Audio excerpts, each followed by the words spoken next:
بسم الله الرحمن الرحيم، والصلاة والسلام على أشرف المرسلين سيدنا محمد وعلى آله وصحبه أجمعين، صلاة تنحل بها الكرب وتنفك بها العقد. اللهم اغفر لي ولوالدي وللمؤمنين والمؤمنات يوم يقوم الحساب، اللهم آمين يا رب العالمين. اتفضلوا معايا شاي.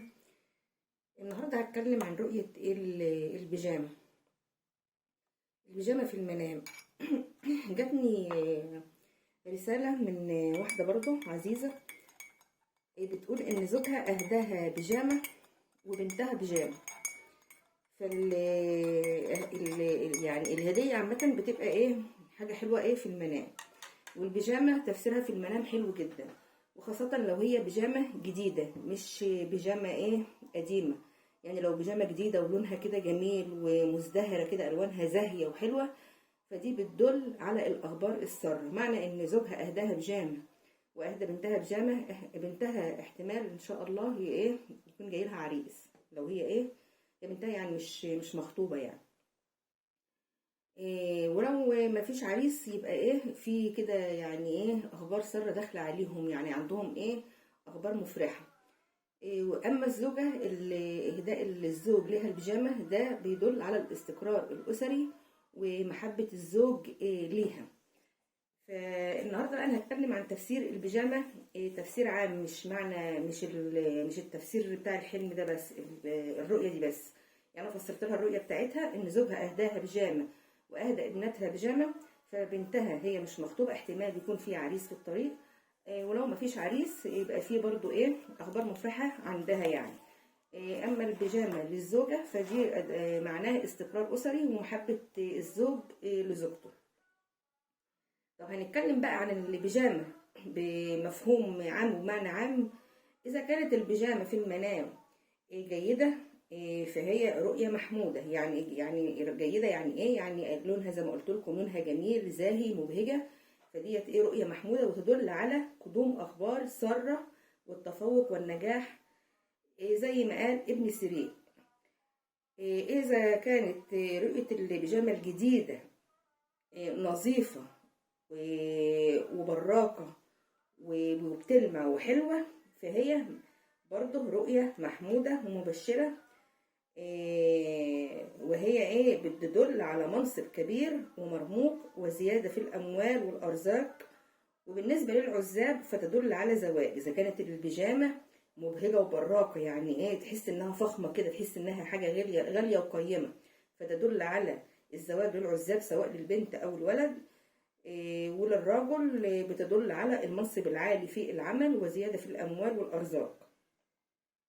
أما البيجامة بقى القديمة الممزقة المتبهدلة فيها بقع فيها رقع متقطعة، أعزكم الله ويا رب ما تيجي لحد الرؤية ديت، فتدل على كثرة الهموم والمشاكل والأحزان والأخبار السيئة والمؤلمة وبعض الأزمات المادية وضيق الحال والديون. يعني بتدل يعني هي يعني انت ساعة ما تشوفي رؤية بيجامة يعني قديمة قلبك حتى بينقبض، يعني ايه بتبقي مخضوضة كده وخايفة من الرؤية دي.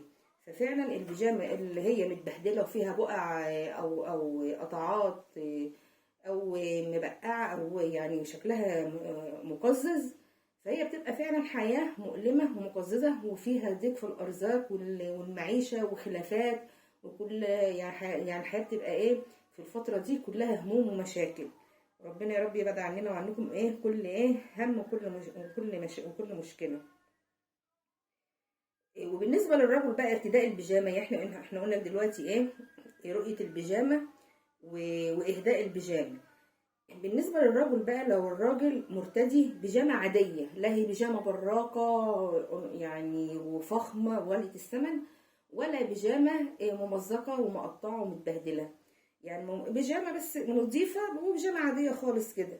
فتدل على ايه البيجامة ارتداء الرجل البيجامة العادية، لا هي قديمة ولا هي فاخرة، فتدل على الرزق لجميع الأسرة. يعني الدخل اللي هو ايه بيدخلوا الشهر دوت، يعني الحياة العادية، يعني الحياة ان ايه اللي فيها ايه ستر ورضا.